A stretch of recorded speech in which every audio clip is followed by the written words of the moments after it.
Good evening, campers, dreamers, and babysitters. And yes, we have some big news today. Today was a big news day because we don't only have this, but we have another one coming to you shortly. But yes, I think we've said it 100 times on this channel. We are big fans of the man David F. Sandburg, especially with his work on things like Lights Out and Annabelle Creation. Seriously, the only one with probably the best of the Conjuring spinoffs, I should say. And yeah, Lights Out is just one big ball of fun creativity, and it's also, if you're a filmmaker, aspiring filmmaker, his channel Pony Smasher, it is so much fun. I absolutely adore that channel. As we were making Sycophant, that was something that I was constantly going back and rewatching some of his videos. So when Shazam 2, kind of, as most of these DC properties have been doing lately, really, didn't make a big splash, kind of left audiences saying that was good, but I don't really give a fuck about the universe anymore. We were kind of left like, well, what is David Sandberg going to do? And then he said he was going to return to horror. And I know we did a story on that on the Sunday Scaries. Real excited. What I did not expect, though, is that it would be something, I guess, as big as this. Because I don't think this is going to be like a massive film, but to attach yourself to a property like Until Dawn is just, I did not see that coming. Luke, how do you feel about this news? It did catch me off guard. Until Dawn, I think when this had come out and the kind of narrative after the video game's release and a lot of people playing it was, this would be a really well done in terms of being translated into a film. But, since then, there hasn't been that much of a discussion on it. So I wasn't necessarily, this wasn't something that I was clamoring for and not something that I was going to think that was going to be announced, especially as, even since that release to right now, we still have this kind of volatile translation from video game to movies. Sometimes something gets lost there. Yeah. Go on. No, I was just gonna say, I think we're getting a little, we're starting to come around to it. I think things are getting better. Oh, I I like, didn't. I didn't say that we don't have any winners. I'm saying it's still more so negative. yeah, Whereas, it, there is more always misses than more so. hits. Yes, there's always Mhm. more of a discussion of they didn't do this right or this isn't close to the game or anything like that. So I didn't know necessarily if Until Dawn was going to be something that was going to be announced. But looking at the game, looking at the story, David F. Sandberg, we're big fans of his. He is someone that, could easily, he feels like someone that could be in our seats here. Mhm. He started off doing a short film. He got Lights Out. He still, does his podcasting stuff, his channel and everything like that. So I'm really excited to see what kind of flavor he's going to bring here. It's like, this pairing here, I think he's the right guy to tackle Until Dawn. Yeah, I mean, really, you could attach him to anything at this point, in my opinion, and I would be eager to see him take a shot at it. I just think that he's not only got a very unique visual style when it comes to how he presents horror, he really leans into the tension, but it just seems like, as far as his short films go and like the differences between Lights Out and Annabelle Creation, I'll probably focus a little more on Lights Out, since that's, like a complete, like, he came up with that concept, he And came I up with think everything. And I Very think that creative. tone, I think that Hmm. tone, honestly, when we announced Until Dawn here, my mind keeps going back to Lights Out, just because of the visuals, Hmm. the tension that they bring there. Seems like that is almost a very nice parallel from that film to Until Dawn. I agree. Yeah, I think that that's very much.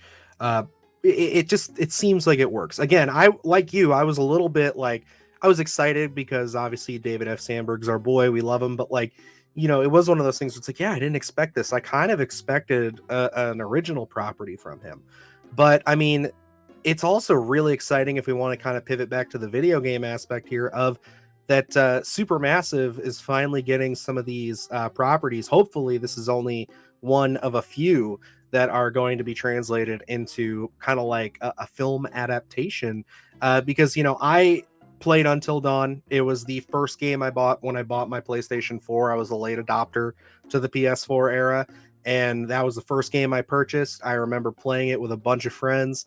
It was an absolute blast. And I gotta say, it has some twists and turns in it that are just so much fun and will really leave you guessing.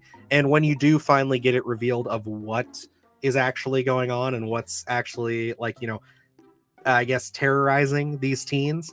It's pretty damn awesome, and I'm real excited to see him tackle that material. Now, I was gonna leave this up to you. I should have said it before the air, but Luke, do you want to discuss tackling that lore? I mean, the game's 10 years old, so I I feel figured. like I figured we were going to just because Okay, it has been out there. I don't know. I think, anyone who searches Until Dawn, I think you're probably going to be spoiled in majority of the articles out there of what kind of creature you're going to be tackling. So I think it's going to be unavoidable at this point. oh yeah, but man, I love Wendigo lore. I think that it is some of the ripest material that you can tackle when it comes to horror, especially recently. And I think that's just because within recent memory we've gotten a few Wendigo things, like Antlers was probably the last real big one that we've seen on screen.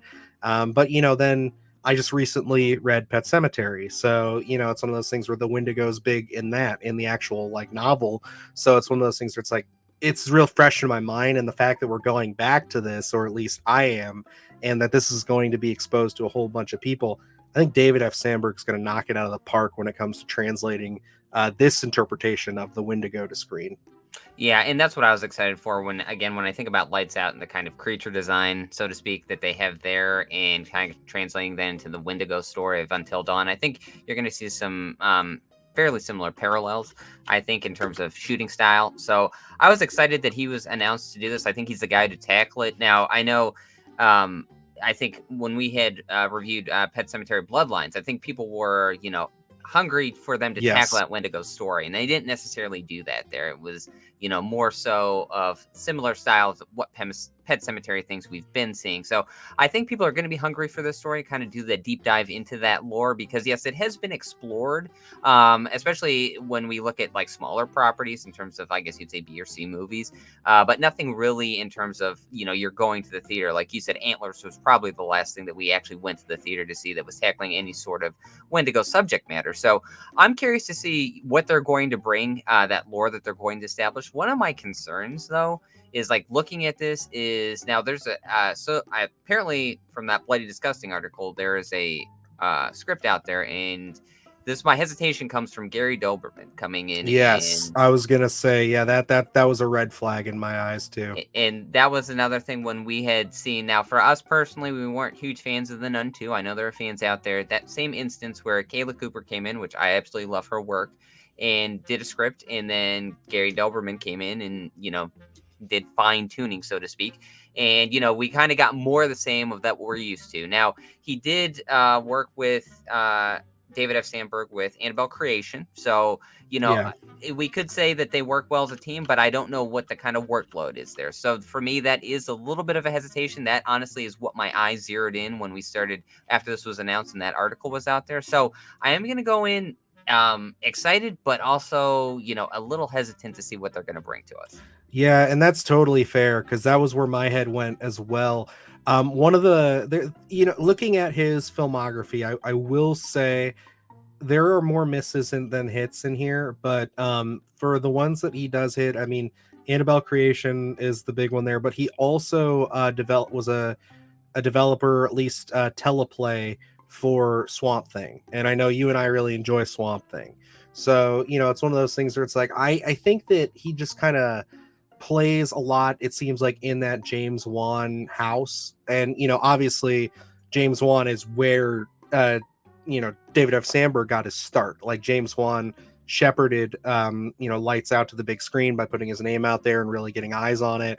And so I think maybe it's just that working relationship. But yeah, I agree. That's definitely a concern.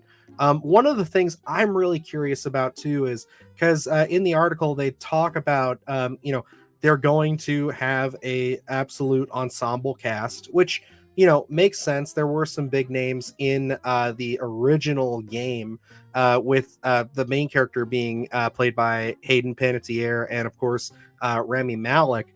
Now, are we, in your mind, do you think that we could see a return for either of them? Do you think either of them would be interested in maybe coming back and portraying their characters in live action? For the subject matter and the age group, like you said, this game's 10 years old. Yeah, I don't think it would feel organic. It would feel forced. It almost feel like what the original Scary Movie, where they have that fun dialogue where they're like they'll have 35-year-olds playing 18-year exactly. olds.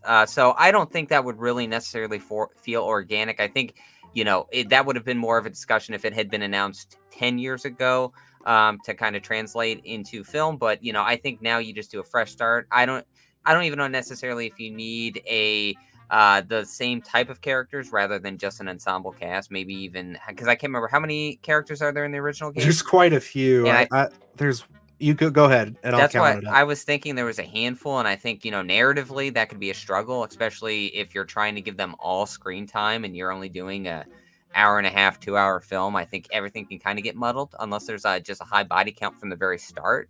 So for me, I would try to trim it down and just kind of seclude us to a handful of, maybe five, maybe six at most characters.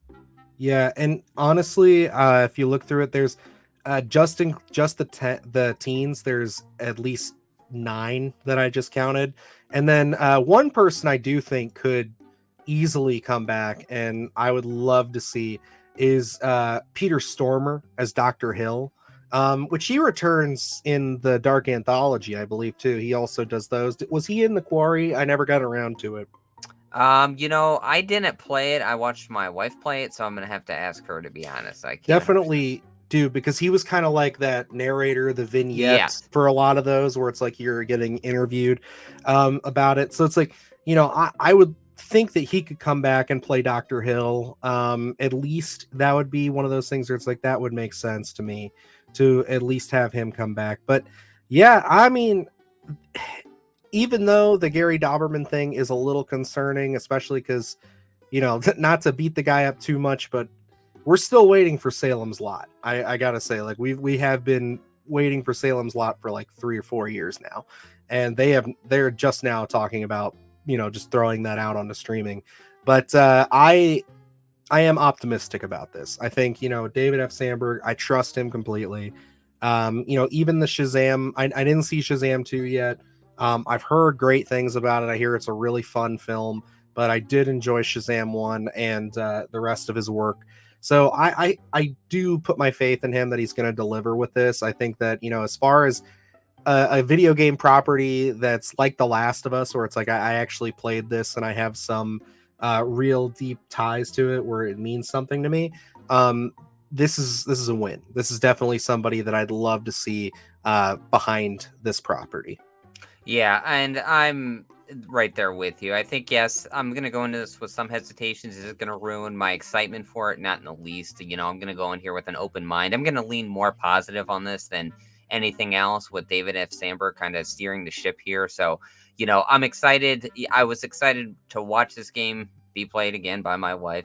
Mhm. Because it was such an intriguing story. They brought a lot of tension, a lot of terror. So I think, David F. Sandberg coming back after the stint in the DC universe, I think he's going to be hungrier than ever to kind of get in there and make us all scared again. So I'm excited to see what he's going to do. I think this one is going to be a perfect translation. Unfortunately, something like Uncharted, it was a layup as well, in terms Yeah. of narrative story. But I think Until Dawn here with David F. Sandberg steering the ship, I think this one could be a really strong film. So I'm definitely excited. Yes, some hesitations, but I'm going to go in this one really positive. Yeah, and it's one of those things where I will definitely say that if we can make it happen, I'd love to sit down and do some playthroughs of this. That's a part of this whole YouTube channel streaming thing that's never going to be like, I think, a huge part of our channel. But I know we're talking about doing it with Killer Clowns. We were supposed to do it with Texas Chainsaw, but man, these would be some games to get a group of people together with a live chat and everything, and have us all kind of vote on decisions. Like, I feel like that would be a blast with all you guys. So But alrighty, that is everything we have right now on Until Dawn. Let us know what you guys think of this. Have you played the games? Are you fans of the series? Are you excited to see any other supermassive games come to the big screen? Do you want to see the Quarry or any of the Dark Anthology stuff? I'm looking forward to this. Obviously, again, I'll say it, huge David Sandburg fan. So let's get this and let's keep David Sandburg in some horror. And let's put David Arquette in this one too. Yeah, let's keep doing it to give David Arquette all the work. So, alrighty, guys. Other than that, let us know what you guys think down below and check out our other content. We got a lot of good stuff up on the channel. And yeah, that's going to wrap it up here. So, until next time, I am Dylan Newell. And I'm Luke Janesco. And remember, stay scared.